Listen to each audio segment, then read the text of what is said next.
하시기 전부터 날 가지셨다라고 말씀하신 하나님, 오로지 사랑 하나 살게 하시려고, 나 하나 살게 하시려고 필요한 물질부터 챙겨주신 하나님, 오늘 이 시간 그 아버지 하나님의 사랑에 반응하는 자로 살길 원하여 이 자리에 나왔습니다. 이곳에 왕으로 자정하여 주셔서 말씀을 듣고 하나님의 왕이심을 선포하며 말씀을 전하며 사명 감당하는 분들로 살게 하여 주옵소서. 성령 하나님의 완전하신 다스림을 받는 시간 되길 간구하며 살아계신 예수 그리스도의 이름으로 기도합니다. 아멘. 오늘 제목 한번 크게 읽어볼까요? 시작. 세계사속에 내 나라 이스라엘을 세우겠다. 오늘 벌써 4과예요. 우리 3분의 1이나 했어요. 막 감격이 막 느껴지는데 저희 지금 어제까지 3과 배웠잖아요. 제목 다 기억하시나요? 기억 안 나시면 살짝 컨닝하는 걸로. 자, 1과 제목 뭐였을까요? 구약목록 이야기로 확 꿰뚫어라. 네, 우리가 1과에서 구약목록 39권이 이야기로 확 꿰뚫어지는 걸 봤어요. 보셨죠? 1600년이라는 그 긴 시간 동안에 40여 명의 저자들이 각자 시대를 살면서 썼는데 그게 성경인데, 아니 이게 성경이 하나의 주제로 흘러가더라. 우리가 그걸 확인했어요. 그 2화 제목 뭐였나요? 아담 PhD 논문으로 왕되다. 그래서 소주제는 뭐였죠? 창조에 대한 거였어요. 그래가지고 아담의 그 PhD 논문이 뭐예요? 4글자. 너는 나다. 너는 나다였어요. 근데 성경에 그렇게 안 돼 있죠. 뭐라고 돼 있죠? 네, 뼈 중에 뼈요, 내 살 중에 살이다. 자, 우리 그 옆에 사람들을 보면서 너는 납니다. 이렇게 한 번씩 해보세요. 너는 납니다. 자, 집에 가셔서 자녀를 보시고 집에 가셔서 신랑들을 보면서 너는 납니다. 한번 해보세요. 왜 이러나 이럴 수 있지만 우리가 그 보면서 계속 그 마음을 스스로 담는 거예요. 그게 우리가 성화되어가는 과정이라고 생각해요. 그리고 3과 제목 뭐였나요? 그렇지만 진짜 마음은 나다. 소주제가 뭐였죠? 선악과였어요. 어우, 너무 잘하시는데요. 창세기 3, 4장 얘기해요. 자, 이제 우리가 선악과면 생각나야 되는 게 뭐죠? 하나님은 왕이시다. 자, 순종. 우리가 그거 기억해야 돼요. 계속 그거 기억하셔야 돼요. 선악과는 우리가 안 따먹기만 하면 되는 거였어요. 그죠? 근데 따먹었어요. 따먹은 결과 어떻게 됐나요? 죽음이 우리한테 왔죠. 그런데 하나님 그냥 내비두셨나요? 아니죠. 해결책, 구속사역을 보여주시죠. 그게 제사였고 원시복음 말씀해 주셨잖아요. 그때 이미 예수 그리스도의 십자가를 약속하신 거예요. 그리고 나서 인간이 두 계열로 나눠져요. 뭐랑 뭐였는지 기억하세요?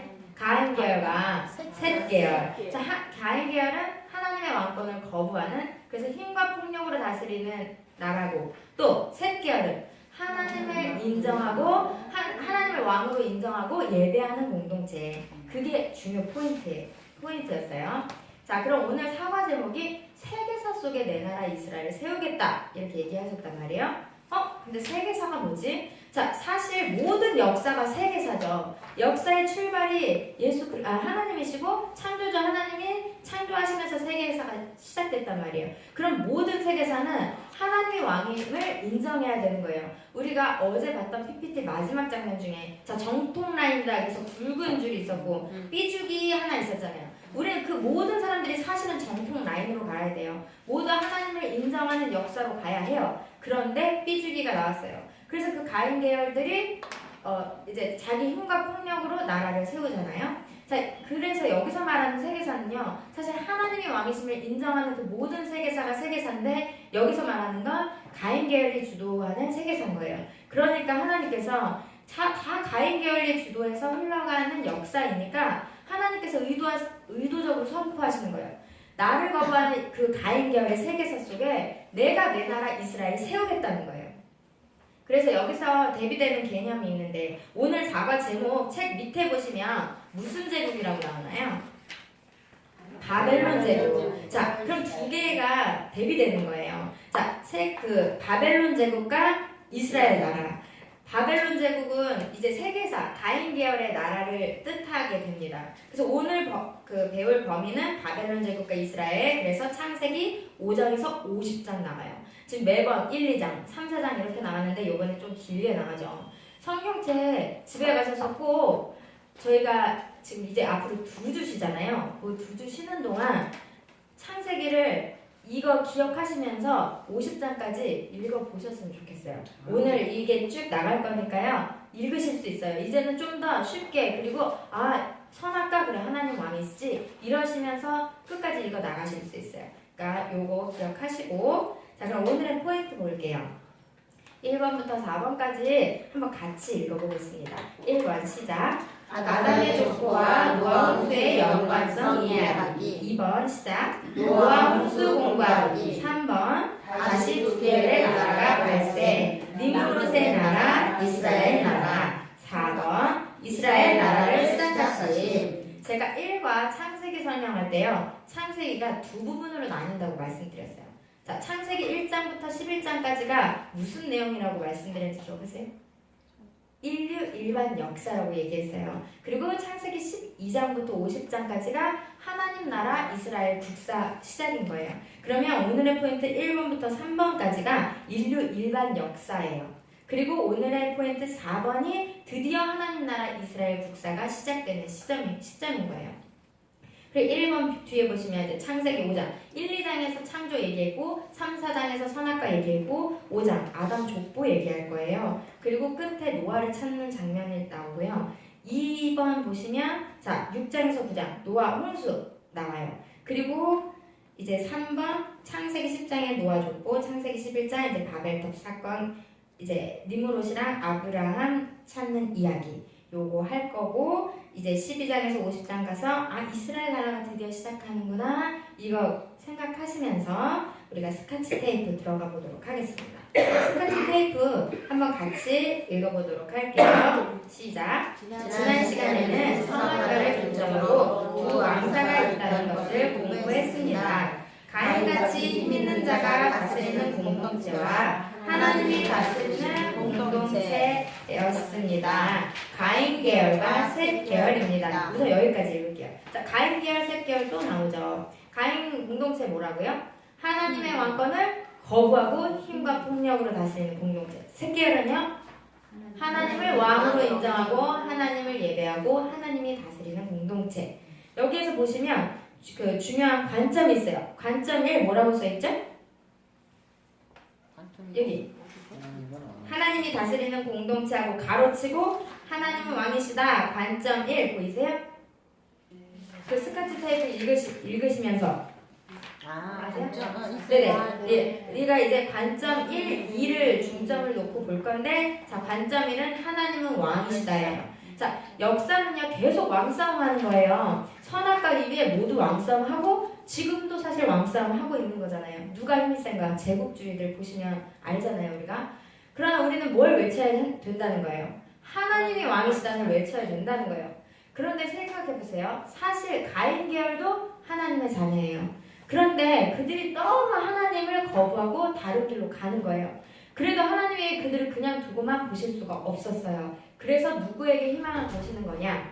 셋 계열이에요. 가인 계열이 쭉 흘러나가고 있지만 하나님은 그거 방치하지 않으시겠다는 거예요. 셋 계열에게 희망을 걸고 계신 거예요. 그런 방향성을 가지고 성경이 흘러가고 있다는 걸 기억하시면서 다음 부분을 읽어볼게요. 자, 우리는 여기부터 같이 읽어보겠습니다. 시작. 우리는 여기서 질문해야 합니다. 셋 계열 사람들은 누구이며 무엇을 해야 하는 사람들인가? 라고 가로도 읽어볼게요. 셋 계열은 가인 계열과 섞이면 안 된다. 정복해야 한다. 관점 2 창조. 셋 계열의 정체성과 사명입니다. 그럼 왜 이런 질문을 해야만 하는가? 이 질문이 5장이나 할애해가며 기록한 노아 홍수를 해석하는 열쇠뿐만 아니라 성경 전체를 이끌고 가는 엔진이기 때문이랍니다.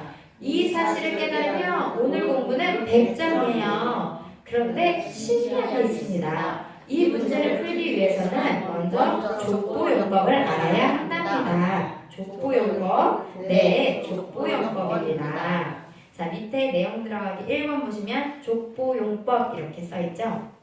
제가 재밌는 이야기 하나 해드릴게요. 자, 멸치랑 문어가 선을 봤대요. 근데 누가 태자를 맞았어요. 누가 태자를 맞았을까요? 뭐라고요? 누가? 문어 아니면 왜요? 멸치. 아 그렇죠. 멸치, 문어 둘 중에 누가 태자를 맞았냐면 문어가 태자를 맞았어요. 왜? 뼈대 없는 집안이에요. 자, 이처럼 사람들은 뼈대 있는 집안을 되게 중요시해요. 근데 그 뼈대 있는 집안을 보려면 족보를 보죠. 하나님 나라도 족보가 중요합니다. 성경에 족보 많이 나오잖아요. 그래서 아이고 지겨워라 또 이름들 나오네 이러면서 읽는 게 사실 족보예요. 그러면 왜 족보가 적혀 있을까? 성경이 이 지루한 게 왜 적혀 있는지 한번 제가 볼게요. 자, 성경에 보시면 아담 족보도 나오고요, 예수님 족보도 나오고 노아 족보도 우리 볼 건데 이렇게 족보들이 많이 나와요. 자, 방가로 1번 읽어볼게요. 시작. 족보는 주인공을 찾아낸다. 자, 성경이요 모든 역사 기록을 다 적은 게 성경인가요? 아니죠. 우리가 얘기하지만 성경은 믿음으로 말미암아 구원에 이르는 지혜가 있게 하는 딱 거기까지 적혀 있어요. 만약에 여기에 그 모든 역사 내용을 기록해야 한다면 성경이 이 정도 두께가 아닐 거예요. 어마어마하겠죠. 다 담겨 있어야 하니까 역사 기록을 다 쓸 수가 없어요. 그런데 실제 역사라고 이야기하고 싶은 거예요. 그래서 그 긴 역사를 가장 짧게 기록하는 역사 방법이 족보인 거예요.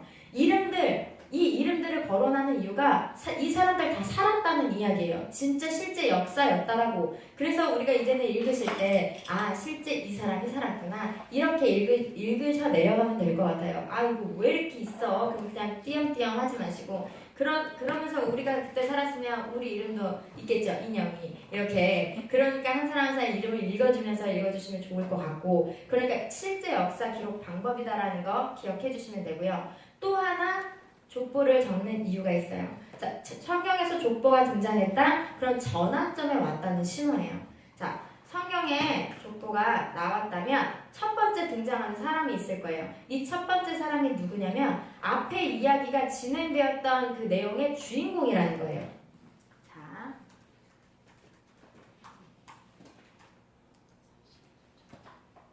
자, 이게 아담의 족보인데 우리가 창세기 5장 한번 펴보세요. 창세기 5장 성경책 창세기 5장 창세기 5장 오늘은 그 앞동네 조금 볼 거예요. 앞동네.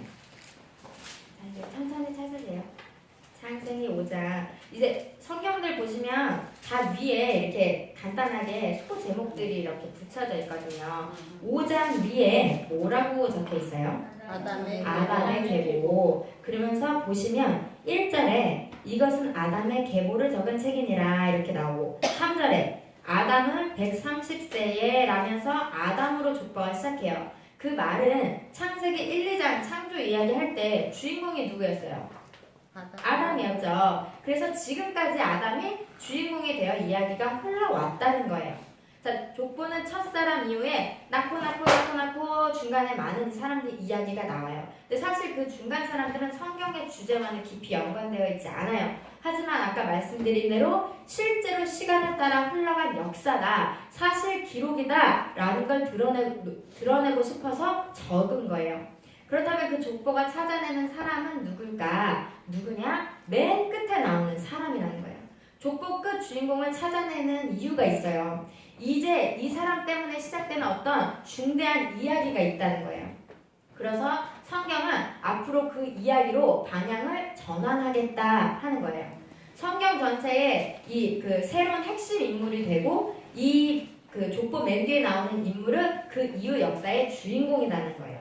그럼 이 아담 계보 이 족보 끝에 나오는 인물이 누굴까 한번 찾아볼게요. 5장 제일 마지막 절이에요. 32절 함께 읽어볼까요? 시작. 노아는 500세 된 후에 셈과 함과 야벳을 낳았더라. 자, 끝에 나오는 인물이 누구죠? 노아예요. 노아하면 우리가 생각나는 사건이 있죠. 뭔가요? 네, 방주 노아 홍수 사건이 생각나요. 그러면 앞으로 얘기하는 이야기의 주인공이 노아구나. 그리고 그 이야기는 홍수라는 거예요. 족보용법 좀 이해가 되시죠? 네. 그러면 또 족보용법 하나 더 볼 거예요. 자, 이거는 노아의 족보예요. 창세기 10장입니다. 한 장 더 넘기시면 10장. 10장도 소제목 뭐라고 나와 있어요? 노아의 아들들의 족보 이렇게 나와 있죠. 그래서 1절 보시면 노아의 아들 셈, 함, 야벳 족보는 이러다. 2절에 야벳이 누굴 낳고 그리고 6절에도 함의 아들은 누구 뭐 구스, 미스라임, 붓, 가나안 낳았고 그리고 21절 셈의 아들도 누굴로 낳고 낳았다라고 막 이름들이 기술되어 있어요. 이게 다 역사적 사실이라는 뜻이죠. 그러면 이제 노아 족보 맨 앞 사람이 노아였고 맨 뒤 주인공을 찾아낸다고 했는데 그럼 그 주인공이 누구냐? 아예 아브라함이겠지? 하고 보시는데 아브라함이 나오나요? 아브라함이 안 나와요. 근데 한번 우리가 이 족보를 좀 다시 한번 볼게요. 자, 노아, 셈, 함, 야벳이에요, 아들이. 그럼 첫째 아들이 누구예요? 셈이겠죠? 근데요, 보시면 셈의 아들의 그 이름을 먼저 적나요? 야벳을 먼저 적어요. 그리고 함을 적고 셈을 마지막에 적는단 말이에요. 순서가 바뀌어 있어요. 셈이 첫째 아들인데도 불구하고 이렇게 쓴 건 마지막에 기록하면서 역사를 정리하면서 주인공으로 하겠다는 거예요. 그리고 넘기시면 11장 10절에 셈의 족보가 나와요. 자, 그럼 이 셈의 족보 쭉 보세요. 누구를 마지막으로 하느냐 봤더니 11장 26절 누가 나오나요? 11장 26절. 네, 데라는 70세에 아브라함과 쭉쭉쭉 나오죠. 자, 그 데라가 누구예요? 아브라함의 아버지예요. 그럼 데라가 주인공인가?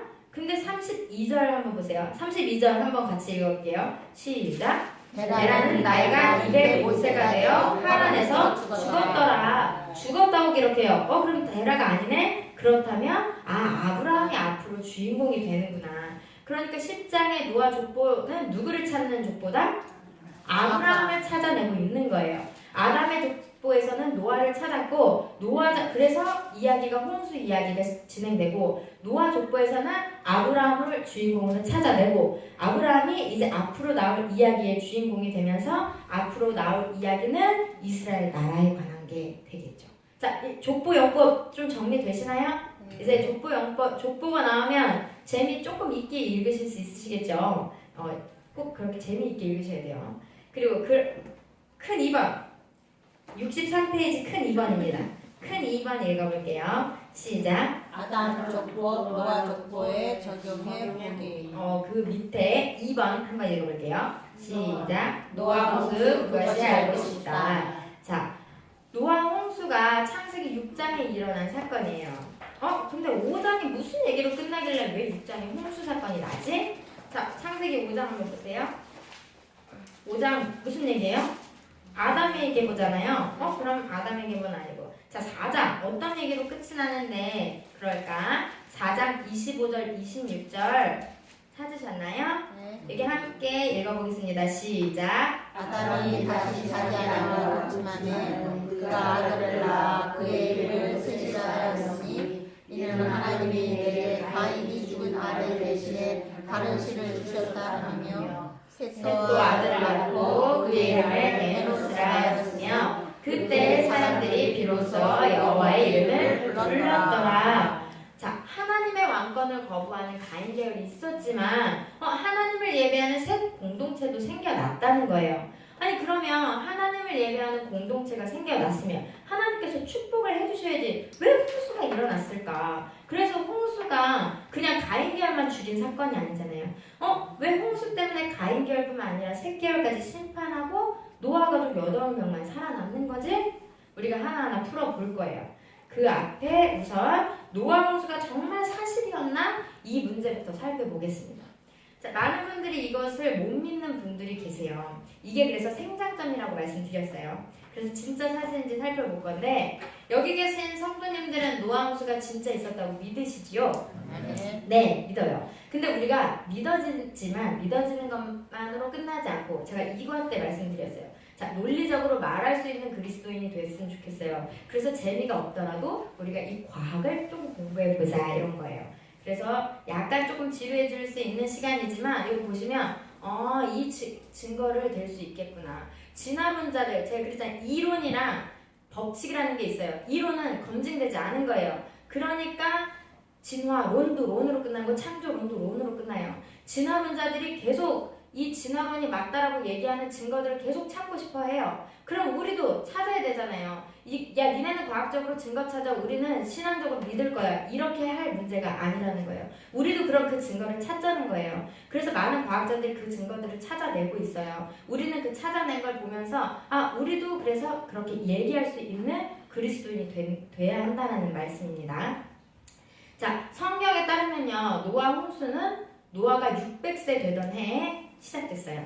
600세 되던 해 2월 17일에. 그리고 모든 것이 끝나서 방주에서 나온 시점이 노아가 601세, 그 2월 27일. 그래서 노아 홍수 기간을 우리가 1년하고 열흘이라고 봐요. 성경에서 이렇게 노아 홍수에 얘기하고 있는데 그 노아 홍수 진짜 사실이었나? 노아 홍수가 사실이었다라고 하는 흔적들, 증거들이 너무 많다는 거예요. 지구 언젠가 이런 대격변이 있었다는 것에 대한 증거들이 많은데 우리가 이 증거들을 몇 가지 살펴보도록 하겠습니다. 먼저 양가로 1번 보면 역사 속의 흔적 이렇게 나와요. 정말 세계적인 이 노아 홍수, 대홍수가 있었다면 세계 곳곳에 이런 대홍수에 관련된 신화나 문답, 이야기들 이런 게 있어야 하지 않을까? 그래서 조사를 해봤더니요. 이렇게나 많은, 저 숫자를 보세요. 이렇게나 많은 노아 홍수에 대한 이야기들, 전설 따라 삼천리 하면서 전 세계에 퍼져 있다는 거예요. 이게요, 한두 개가 아니에요. 엄청나게 많은 대홍수와 관련된 이야기가 있다라는 거예요. 그러니까 노아 홍수가 지역적인 것이었을까? 전 지구적인 것이었을까? 전 지구적인 것이었다는 거예요. 만약에요, 노아가 살고 있는 곳에만 홍수가 일어났다면 하나님께서 노아에게 방주를 지으라고 하셨을까요? 아니었을 거예요. 노아야, 여기 비 많이 내릴 거야. 그러니까 너 이사가. 이렇게 얘기하셨겠죠. 굳이 방주를 만들라고 하지 않으셨을 거예요. 그러나 노아 홍수가 전 지구적이었기 때문에 하나님은 방주를 만들라고 하시는 거예요. 그리고 이게 바벨론 신화 속에 수메르 문명이 가장 오래된 문명이라고 지금 이야기하는데, 수메르 문명이 도시국가고 가장 문명이 발달했던 도시 중에 고대 국가인데 거기 길가메시라는 왕이 있었대요. 그 왕이 왕 때 서판에 기록해 놓은 건데 지금 이 글자, 이게 다 글자들이에요. 이 글자들이 해독이 되고 있어요. 해독을 했더니 이 안에 대홍수에 대한 이야기가 적혀 있다라는 거예요. 근데 노아의 이름은 나오지 않아요. 근데 그 스토리들이 역사 속에 기록되어 있더라. 그러면 이 역사적 흔적만 가지고 우리가 노아 홍수를 사실이라고 이야기할 수는 없잖아요. 그럼 지구상에 어떤 흔적이 있었을까? 그게 양가로 2번 과학적인 흔적. 그래서 지층, 화석, 석탄 세 가지를 제가 보여드릴 거예요. 지층이 형성되는 건요, 지질학에서 이렇게 밝히는 건데 지금까지 지구가 어떻게 생겼나, 지층이 어떻게 형성됐는가 연구하는 사람들이 두 가지 학설을 이야기합니다. 첫 번째는요, 퇴적, 침식, 퇴적, 침식 일어나면서 이런 동일한 과정을 통해 오랜 세월 일어났다라고 하는 동일 과정설이에요. 근데 이 이론을 좋아하는 사람들이 있었으니 그 사람들이 진화론자들입니다.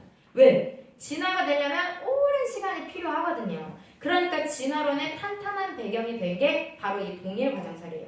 근데 또 지층의 형성을 설명하는 또 다른 이론이 있어요. 야, 아니야. 지구에 언젠가 대격변적인 사건이 있었어.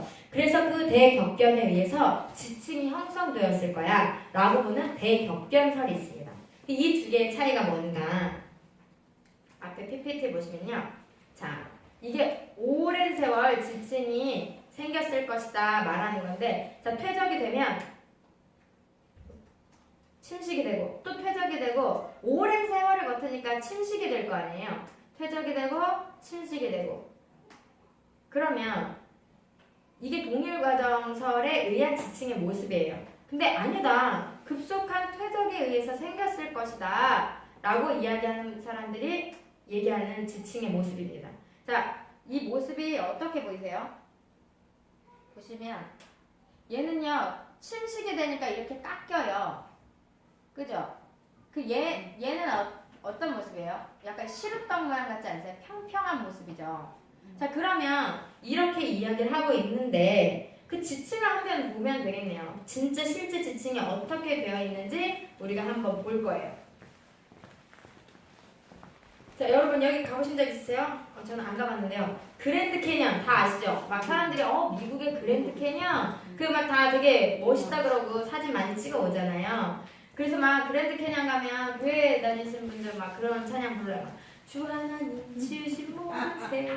근데 사실은요. 이 곳은요 그 찬양을 부를 만한 곳은 아니에요. 왜냐면 하나님이 처음 지으신 모양이 아니고요 심판이라는 노아 홍수 때문에 대격변에 의해서 만들어진 곳이라는 걸 확인할 수 있는 장소거든요.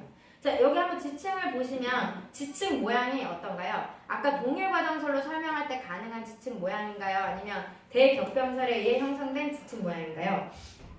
깎여 있나요? 일자로 되어 있나요? 깎여 있나요 이게?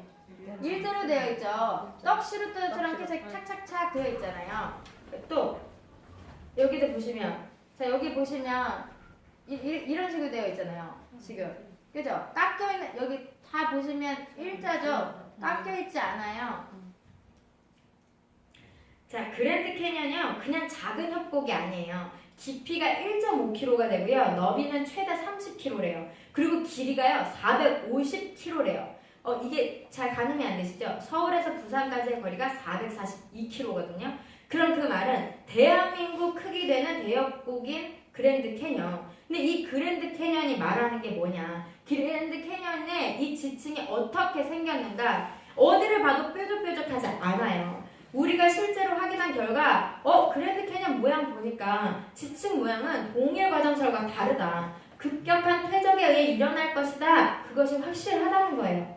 그 실제 지질학자들이 이 지층을 설명할 때 동일과정설에 의한 것이라고 설명하고 있지 않다고 해요. 그랜드 캐년이 요 밑에 그 글자 뭐라고 써있냐면 콜로라도 강이 서서히 오랫동안 점진적인 침식작용을 일으켜 그랜드 캐년이 형성되었다는 학설은 1964년 미국 지질학회에서 공식적으로 기각되었어요. 이미 이제 기각된 거예요.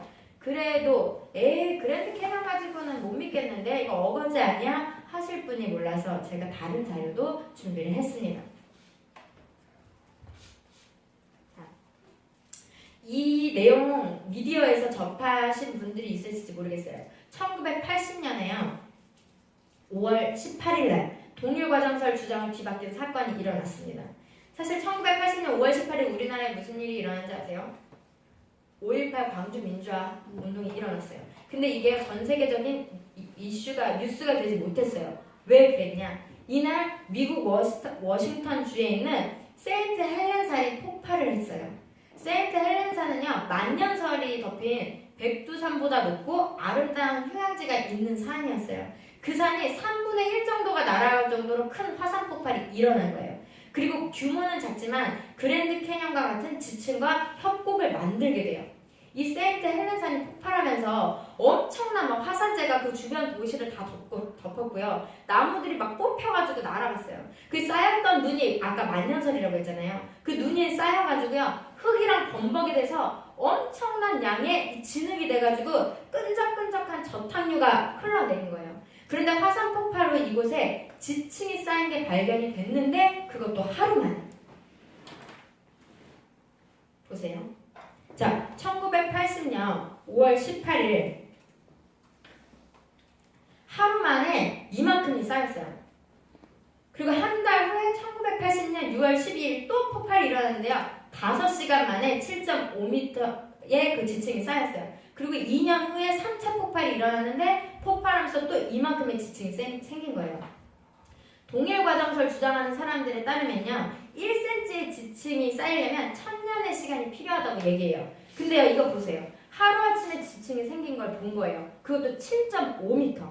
자, 동일과정설 주장하는 사람들에 따르면요. 또 협곡이 그 사이로 흐르는 정상적인 강의 흐름에 의해서 점진적으로 수백 수천만 년에 걸쳐서 천천히 형성된다고 말해요. 그래서 지금 세인트 헬렌산 이 협곡이 짧은 시간에 생겼다는 거 우리가 확인을 했잖아요. 이 세인트 헬렌산 화산이 폭발하면서 이 엄청난 것들이 흘러내려면서 순식간에 이런 협곡을 만들어낸 거예요. 우리가 지층의 모양만 봐도 협곡이 짧은 시간에 만들어진 것을 본 것만으로도 동일과정설이 아니구나. 노아 홍수, 대격변으로밖에는 설명이 안 되는구나 알 수가 있어요. 그리고 두 두 번째는 화석입니다.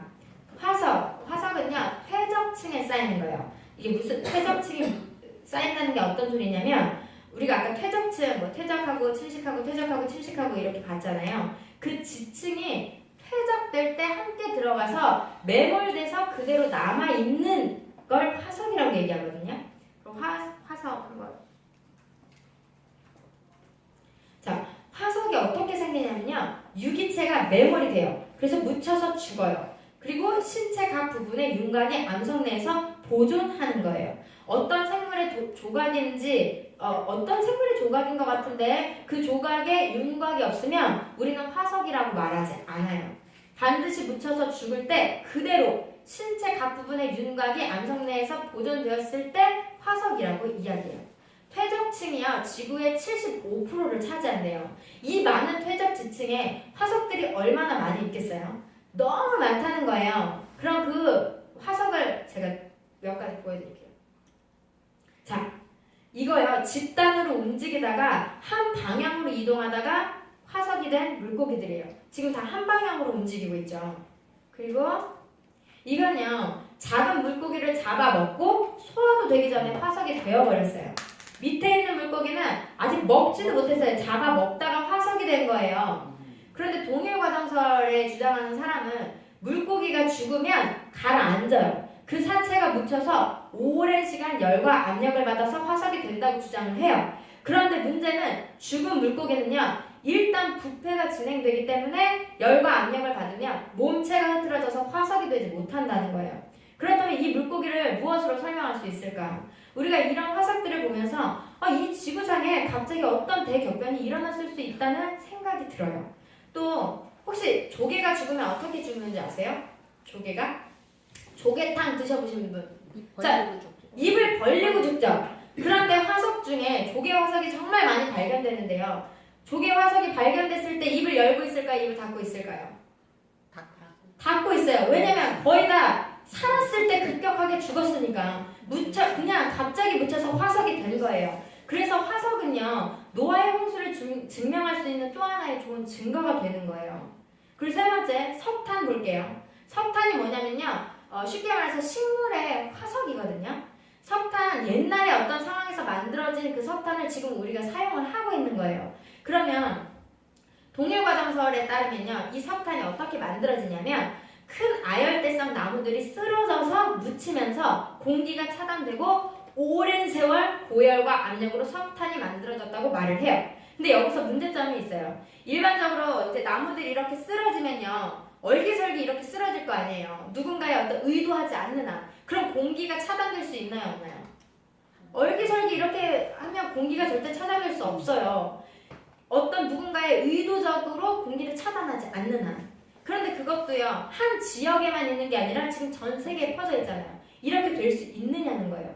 그리고 우리가 또 이 의문점을 해결하는 사건이 아까 세인트 헬렌산 폭발 사건에서 우리가 뭘 볼 수 있냐면 그 아까 저탄류가 막 만년설이 녹아내리고 화산이 폭발하면서 막 이렇게 흙과 범벅이 돼가지고 저탄류가 흘러내렸다 그랬잖아요. 그때 나무들이 뽑혀서 내려온 거예요. 그래서 어떤 호수에 이 나무들이 다 들어갔는데 나무들이 쓰러져서 오면서 막 이렇게 자기들끼리 부딪히니까 나무를 보시면 겉에 껍질이 있잖아요. 껍질은 다 떨어져 나가고 이 하얀 살만 호수 위에 둥둥 떠 있는 거예요. 그래서 잠수부들이 물속에 들어가 봤더니 이 나무 껍질이요 물을 먹어가지고 다 가라앉은 거예요.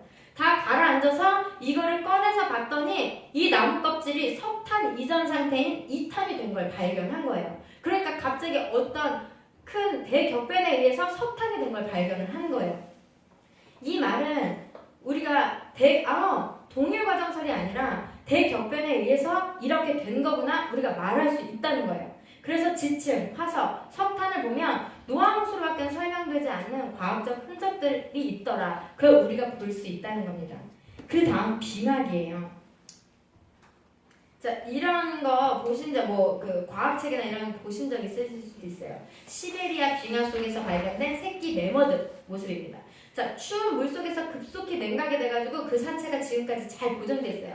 그런데 이 매머드의 기도와 이 위에 모래랑 진흙이 발견되었대요. 아니 무슨 일이 일어나기에 차가운 물 속에서 모래랑 진흙을 삼키고 죽었을까? 그리고 또 이것도 매머드 화석인데요. 입안에서 완두콩과 밑속에서는 아열대 식물들이 소화도 되지 않은 채 발견됐다고 해요. 근데 좀 이상하지 않으세요? 소화도 되지 않은 채 죽었다는 것도 이상한데 시베리아의 그 추운 지역에서 아열대 식물을 먹고 있었다고? 자, 이 지역들에서 얼어붙은 매머드 무소가 발견이 돼요.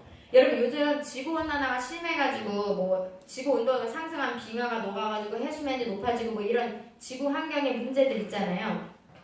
지구에 존재하는 모든 빙하가요 한꺼번에 다 녹아내리면 지구의 도시들을 다 덮어버린다고 해요. 그럼 이 안에 막 이런 매머드들도 들어있는데 이게 어떻게 되는 건가? 지금 현재 대류 현상으로 인해 돌아가고 있는 물, 뭐 수증기, 구름, 비 이런 것들이 한꺼번에 다 비가 돼도 지구를 덮지 못한다고 해요. 그런데 빙하단이 녹으면 지구를 다 덮어버린대요. 그럼 과연 이 빙하의 얼음은 대체 어떻게 생겨난 거냐 말이에요. 얼음 안에 있는 짐승들, 식물 숲은 또 어떻게 설명을 할 거냐는 거예요. 자, 여기 글씨 한번 보세요.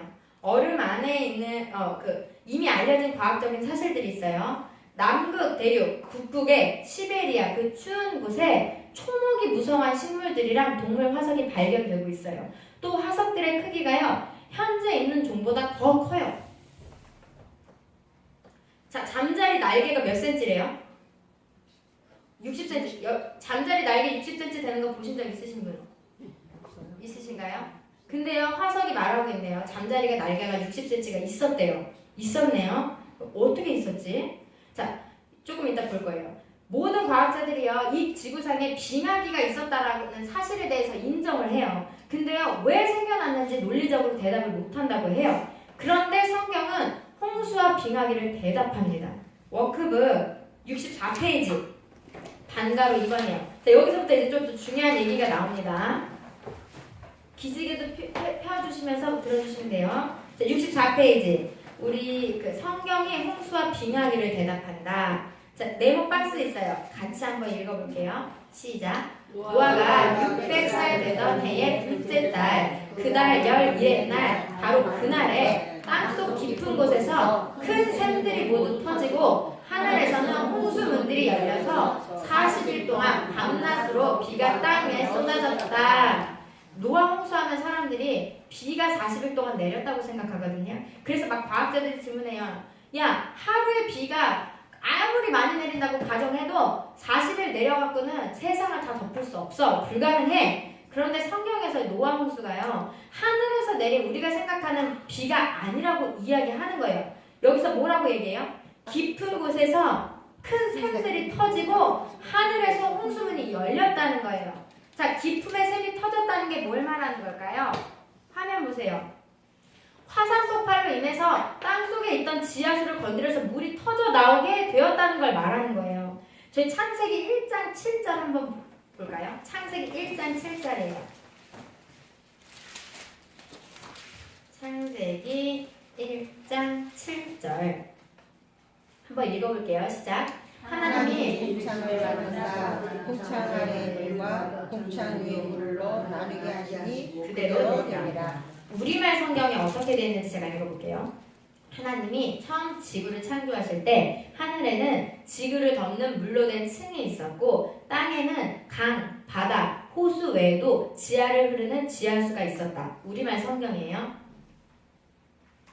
자, 이게 지구 단면이에요. PPT 보시면 핵, 멘틀, 지하수, 지각이 있어요. 자, 핵이라고 하는 마그마 불덩어리가 폭발하면서 지하수 물층을 건드려서 물이 터져 나오게 되는 거예요. 그러면서 뜨거운 용암도 흘러나오고요. 뜨거운 열과 수증기도 함께 나와요. 액체, 고체, 기체 한데 섞여서 마구 분출되는 거예요.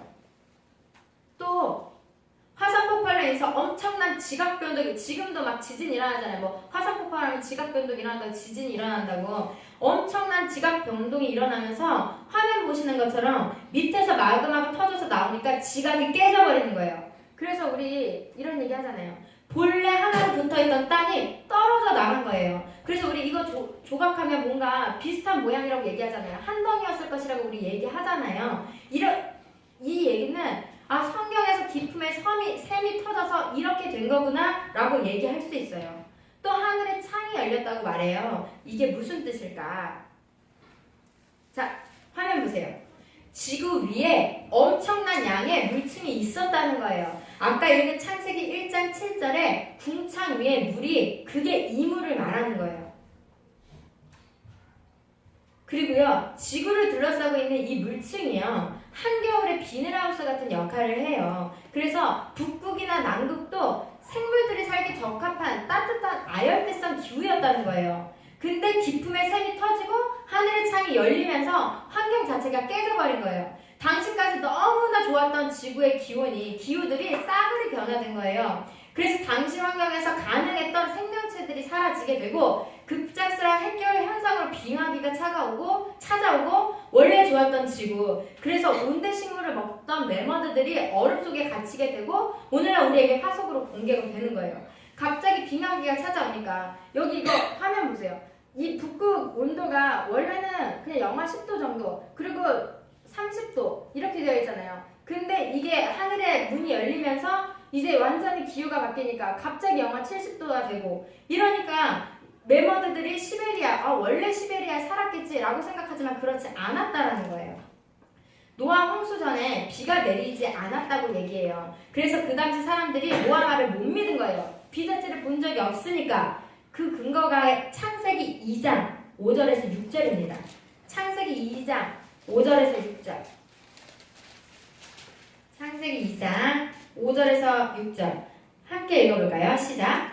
여호와 하나님이 땅에 비를 내리지 아니하셨고 땅을 갈 사람도 없었으므로 들에는 초목이 아직 없었고 밭에는 채소가 나지 아니하였으며 안개가 땅에서 올라와 온 지면을 적셨더라. 비가 아닌 안개로 온 땅이 적셔서 온 지구가 관리되고 있을 기후. 제가 뭐 이따 책 하나 소개해 드릴 건데, 안개로 땅이 계속 안개로 유지되려면요, 기후가 비슷해야 된대요. 지금은 뭐 봄, 여름, 가을, 겨울 우리나라는 그렇게 있잖아요. 극과 극이면 안개로 절대 보존될 수 없다고 얘기하더라고요. 자, 그렇다면 홍수, 전 지구 기후는 전체가 모든 생명들이 살기 적합한 따뜻한 아열대성 기후였다라는 거예요. 그래서 아까 봤던 잠자리 60cm 가능한 거예요. 이해되세요? 너무 살기 좋은 환경이었기 때문에. 그리고 옛날에 그 거대한 공룡 같은 동물들 살 수 있었다는 거예요. 이런 환경이 되기 전에는. 그리고 우리 또 사람의 수명이 900세까지 살잖아요. 성경 보시면 사람이 어떻게 지금 과학이 아무리 발달해도 이제 100세 시대인데 900세가 가능한 일이야? 근데 성경에서 얘기하죠. 900세. 자, 가장 오래 산 사람이 누구예요? 성경에서? 무드살라. 몇 살까지 살았대요? 969세까지 살았대요. 그러니까 지금 생각하면 절대 가능하지 않지만 이게 가능했다라는 거예요. 자, 이게요, 지구를 둘러싸고 있는 물층이 있었다 치자. 자, 태양의 좋은 빛은 통과시켜주고요, 유해 광선을 막아주는 역할을 했기 때문에 가능했다는 거예요. 우리가 아는 자외선, 피부 노화, 피부 암이 원인이 되죠. 그래서 우리 선크림 바르잖아요. 그리고요, X선. 자, X선은 자외선보다 더 안 좋죠. 그러니까 임산부들 엑스레이 같은 거 찍지 말라고 얘기하잖아요. 감마선, 이건 완전 핵폭탄 터질 때 나오는 빛이에요. 이런 걸 지구를 둘러싸고 있던 물층이 차단해 줬던 거예요. 자, 그런데 노아 홍수 기품의 그 샘들이 터지고 하늘에서 창이 열리면서 지구 전체 환경이 자체가 다 일그러지는 거예요. 그리고 화산 폭발로 인해서 보시는 것처럼 저렇게 엄청난 화산재가 하늘을 덮어서 태양의 복사열을 다 차단하는 거예요. 그러니까 온도가 내려가요. 결과적으로 지구에 빙하기가 오게 됐다는 거예요. 이 화산재가 얼마나 무시무시하냐면요, 지금도 한 지역에 화산이 터지면 화산재가 한 달도 가고 2달도 간대요. 한 지역에 화산이 터져도 이런데 전 지구적으로 화산이 터졌다고 생각해보세요. 태양빛을 완전히 차단하는 거예요. 그럼 지구 자체 온도가 엄청 낮아지겠죠? 낮은 기온에서 대류 현상으로 인해서 막 눈까지 내려요. 그래서 그 눈이 쌓여서 된 게 빙하예요. 어떤 분들은 빙하가 바다에 있으니까 빙하가 짤 거라고 생각해요. 그런데요, 빙하는 짜지 않아요. 바다와 연관이 있는 게 아니거든요. 노아 홍수 때 이런 대류 현상으로 낮아진 기온에서 눈이 내려서 쌓인 게 빙하기 때문에 빙하는 짜지 않아요. 자, 이런 건요, 노아 홍수로밖에 빙하기를 제대로 설명하지 못한다는 거예요. 아까도 말씀드렸지만 과학자들이 빙하기가 있었다는 건 인정해요. 근데 논리적으로 설명을 못해요. 논리적으로 설명하는 건 노아 홍수밖에 없다라는 거예요. 또 한쪽에서 이런 질문해요. 그래, 노아 홍수 있었다고 쳐. 세상 다 덮었다고 쳐. 그럼 그 엄청난 양의 물이 어디 갔는데? 그게 어디 갔는데? 라고 이야기하면 우리가 답할 수 있는 게 빙하예요. 빙하와 또 뭐냐면 육지가 들었는데 가장 큰 원인이 된 건 물이 증발한 게 아니야. 홍수 기간 중에 계속되는 육지의 융기와 침각, 조산운동. 우리도 지진이 일어나면 여진이 일어나죠. 계속 그 여진이 일어나듯이 한 번 끝나지 않아요. 이 조산운동 때문에 바다가 더 깊어지는 거예요. 그리고 대륙이 융기하면서 물이 후퇴하고 육지가 더 드러났다는 거예요. 우리가 에베레스트 산에 보면요, 그 물고기 뼈나 대합 쪽에 화석이 발견된대요. 이 말은 뭐냐면 이 에베레스트 산이 홍수 이전에 바다로 덮여 있다가 융기한 흔적이라고 본다고 말을 합니다. 그리고 창세기 8장 1절 보면 이런 말이 있어요. 바람으로 땅 위에 불게 하시면서 물이 감하였다.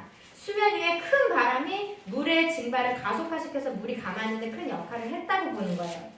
노아 홍수 사건이 실제 있었다는 사건으로 더 와 닿으시나요? 누가 야 노아 홍수가 있었어? 얘기하시면 기억나시는 이 몇 가지 사건들을 말로 꼭 설명해 주셨으면 좋겠어요. 그리고 마지막으로 노아 방주. 우리 노아 하면 사실 방주 생각나잖아요. 노아 방주가 이렇게 생겼대요. 앞에 한번 보세요. 원래 상상하시던 방주의 모습인가요?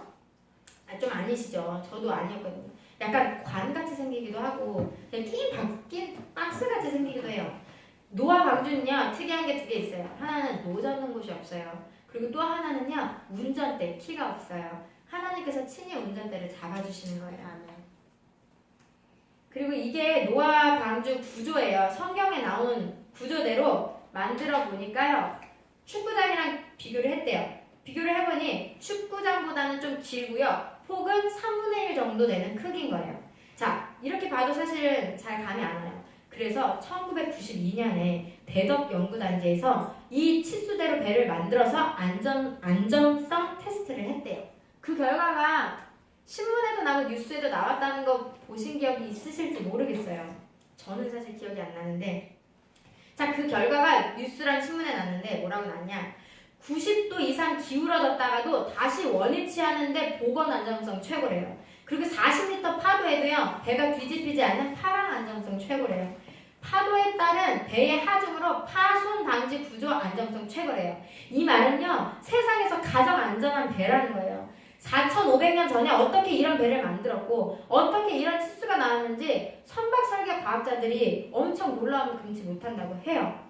자, 노아 홍수에 대해서는 사실 말씀드리고 싶은 게 더 많아요. 그래서 그리고 또 여기 앉아 계신 분들 중에 그렇게 얘기해도 사실 잘 이해 안 된다, 못 믿겠다 하시는 분들은 이 궁금해라는 이런 책들이 있어요. 자, 아까도 말씀드렸지만 진화론자들도 자기 이론을 설명하려고 증거들을 찾아낸다고 했잖아요. 과학자들도 하나님 닮은 과학자들이 성경이 맞는데 나 하나님 믿는 사람인데 그래서 이런 증거들을 찾아내면서 책을 써요. 그럼 우리들도 이런 책을 보면서 뒷받침하는 증거들을 우리도 알고 있어야 한다고 생각해요. 이 책들을 보면서요, 창조론, 이 노아 홍수가 왜 맞는지 우리가 좀 이야기할 수 있는 그런 그리스도인이 됐으면 좋겠고, 그래서 이게 혹시 보고 싶으신 분들이 있으시면 빌려드릴 테니까 집에 가서 써보세요. 그럼 정말 많은 증거들이, 지금 제가 말씀드린 건 시간도 없고 해서 짧게 말씀드린 거고요. 여기 정말 많은 증거들이 적혀 있어요. 보시면 이해가 되실 거예요.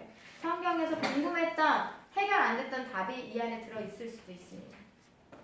그래서 이제 신약을 넘어서 우리도 창조론을 이야기하는 그리스도인이 될 건데, 우리는 근데 더 중요한 문제가 남아있어요. 그게 3번인데 3번 넘어가기 전에 우리 잠깐 한 5분에서 10분 쉬고 3번 넘어가 보도록 하겠습니다. 그러면 시작할게요. 다시.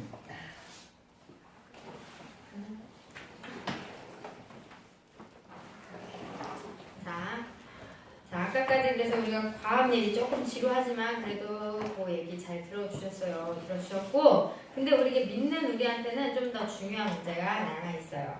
그게 3번이에요. 3번 한번 읽어볼까요? 시작. 이스라엘 나라의 존재. 64페이지. 64페이지에 3번 그렇다면 여기 시작. 그렇다면 왜 노아 홍수가 일어났을까? 우리는 사실 이게 중요해요. 왜 일어났는지가. 도대체 뭔 큰 잘못을 했길래 홍수로 전멸을 하셨는가 말이에요. 우리가 생각했을 때 막 살인죄 이게 가장 큰 죄 아니야? 근데 인류 역사 속에 늘 있는 거 살인죄잖아. 근데 뭐 때문에 홍수로 온 인류를 멸망하셨을까? 온 인류를 멸망하게 할 만큼 하나님을 진노하게 한 게 뭘까? 성경을 통해서 한번 보겠습니다. 성경 창세기 6장 1, 2절이에요. 창세기 6장 1절 2절 중요합니다. 네, 같이 읽어볼 거예요. 창세기 6장 1절 2절 찾으셨나요? 네. 같이 읽어보겠습니다. 시작. 사람이 땅 위에 번성하기 시작할 때에 그들에게서 딸들이 나니 하나님의 아들들이 사람의 딸들의 아름다움을 보고 자기들이 좋아하는 모든 여자를 아내로 삼는지라. 자, 사람이 땅 위에 번성했는데 누구와 누가 섞였다고 얘기해요? 하나님의 아들들이 사람의 딸들의 아름다움을 보고 섞인 거예요. 결혼했다. 이거는 피가 섞이고 문화가 섞이고 가치관이 섞였다는 거예요. 모든 게 막 섞였다는 거예요. 그럼 여기서 우리가 하나님의 아들들 누구라고 볼 수 있을까요? 셋계열.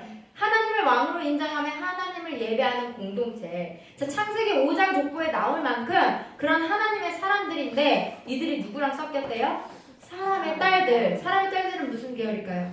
가인 계열이요. 자, 하나님 백성으로서의 정체성을 잃어버리기 시작한 거예요. 하나님의 예배 공동체는 세상과 섞이면 안 돼요. 아까 우리가 본 관점 2번 셋 계열은 가인 계열과 섞이면 안 된다 했는데 섞였어요? 안 섞였어요? 섞였어요. 하나님께서 노아 홍수를 일으키신 이유가 뭐라고요? 반가로 1번이 제목이에요. 읽어볼게요. 시작. 가인 계열과 셋 계열이 섞였기 때문이다.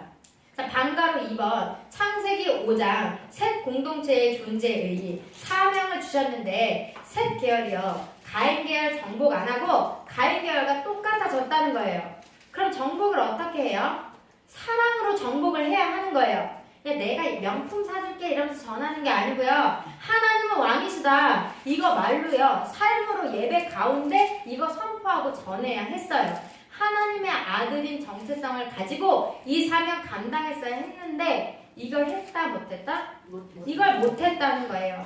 셋 공동체가 가인 계열 사람들을 변화시켜서 자신들과 똑같은 구원을 얻게 해야 하는데 아무런 영향력을 미칠 수 없게 되고 예배 공동체가 세상에 아무런 영향력을 끼칠 수 없을 때 하나님이 심판하셨다는 거예요. 오늘날 교회도요. 세상에 아무런 영향력 미치지 못하게 되면 하나님이 역시 심판하신다는 걸 기억하셨으면 좋겠어요. 굉장히 무서운 말씀이라는 생각이 들거든요.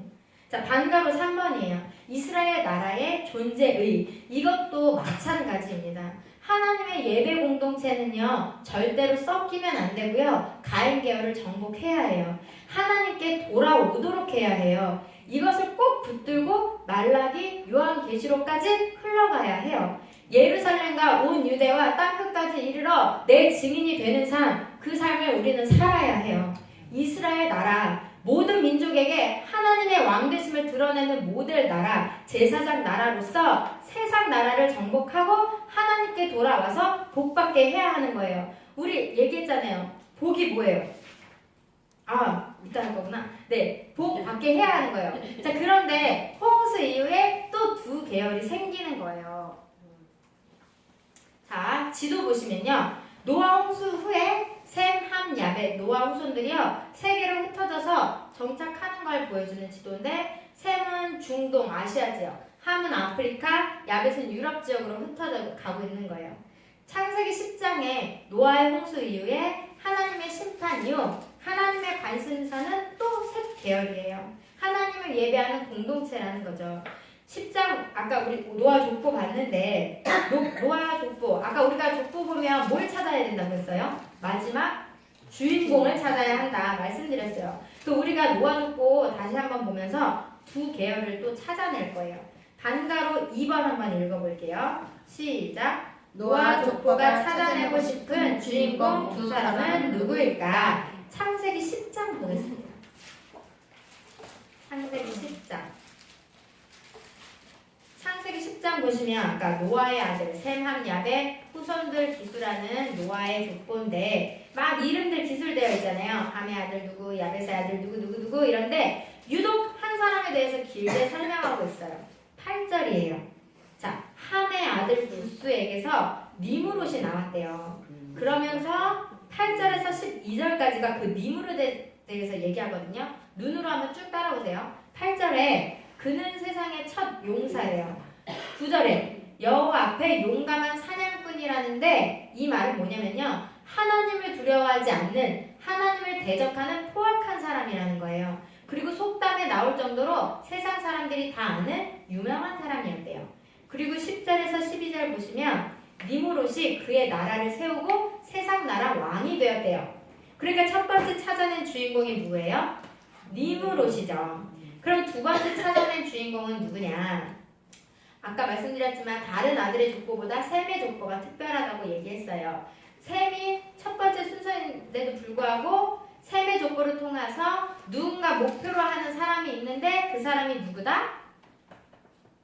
그 노아의 족보 끝에 주인공 아브라함이에요. 셈의 족보를 통해서 아브라함을 볼 수 있는데 창세기 9장 26절 한번 보실래요? 창세기 9장 26절.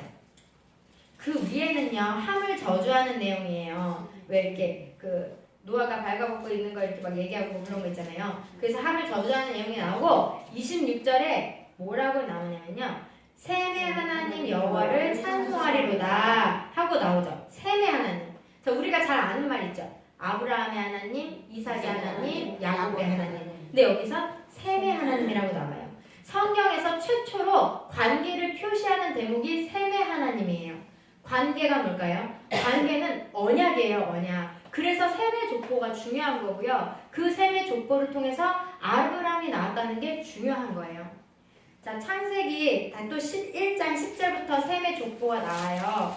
아까 우리가 확인했죠. 그 11장 26절에 데라가 그 70세에 아브람, 나홀, 하란을 낳고 그리고 32절에 데라는 하란에서 죽었더라. 그러니까 셈의 족보를 통해서 우리는 아브람을 찾는 거예요. 그리고 우리가 잘 아는 창세기 12장 1절에서 3절 하나님이 아브람 부르시는 장면 그 내용이 나오는 거예요. 결국 셈의 족보에서 찾는 건 하나님 나라 주인공 아브라함이고요. 세상 나라 주인공인 니므롯 이렇게 찾아내는 거예요. 이래서 이제 두 사람을 통해서 세상 나라와 하나님 나라가 흘러가게 될 겁니다. 자, 그럼 반가로 3번에요. 한번 읽어볼까요? 시작. 그렇다면 노아 족보가 찾아낸 주인공 두 사람에 이어지는 내용은 무엇인가? 그 중요 포인트 기사를 성경에서 찾아보자. 자, 다시 창세기 10장 10절 왔다 갔다 하죠? 창세기 10장 10절 한번 볼게요. 자, 여기 그의 나라는 자, 이게 니무롯의 나라예요. 니무롯의 나라는 시날 땅의 바벨과 이게 바벨탑 사건이에요. 이 바벨이. 그리고 창세기 11장 2절. 창세기 11장 2절. 자, 눈으로 한번 보세요. 자, 그들이 동방으로 옮기다가 시날 평지를 만나 거기 거류하며 4절에 성읍과 탑을 건설하여 4절 끝에 온 지면에 흩어짐을 면하자 나라를 만들겠다는 거예요. 그리고 9절 한번 같이 읽어볼까요? 시작. 그러므로 이 이름을 바벨이라 하니 이는 여호와께서 거기서 온 땅의 언어를 혼잡하게 하셨음이니라. 여호와께서 거기서 그들을 온 지면에 흩으셨더라. 이게 니무롯의 나라 바벨탑 사건입니다. 바벨론 나라가 생기는 걸 보셨어요. 사실 바벨론 나라는요 나중에 남유다를 멸망시키는 나라가 돼요. 페르시아에 의해 멸망당하는 나라이기도 하고요. 그리고 이 나라가 어디까지 나오냐면요 요한계시록까지 나와요. 이게 무슨 말이냐, 세계사에 온 나라의 대표급 되는 나라가 바로 바벨론이라는 거예요. 세상 제국의 총칭. 그 세상 나라의 첫 용사가 니무롯이었다는 거예요. 그러니까 하나님께서 이것들 안 되겠네, 그래 그렇다면 나도 내 나라 세우겠다 그러시는 거예요. 그러면서 창세기 12장 1절 하나님께서 아브라함을 부르시는 겁니다. 자, 우리가 잘 아는 창세기 12장 1절에서 3절까지 한 목소리로 같이 읽어보겠습니다. 시작! 여호와께서 아브라함에게 이르시되 너는 너의 고향과 친척과 아버지의 집을 떠나 내가 네게 보여줄 땅으로 가라. 내가 너로 큰 민족을 이루고 네게 복을 주어 네 이름을 창대하게 하리니 너는 복이 될지라. 너를 축복하는 자에게는 내가 복을 내리고 너를 저주하는 자에게는 내가 저주하리니 땅의 모든 족속이 너로 말미암아 복을 얻을 것이라 하시니라. 자,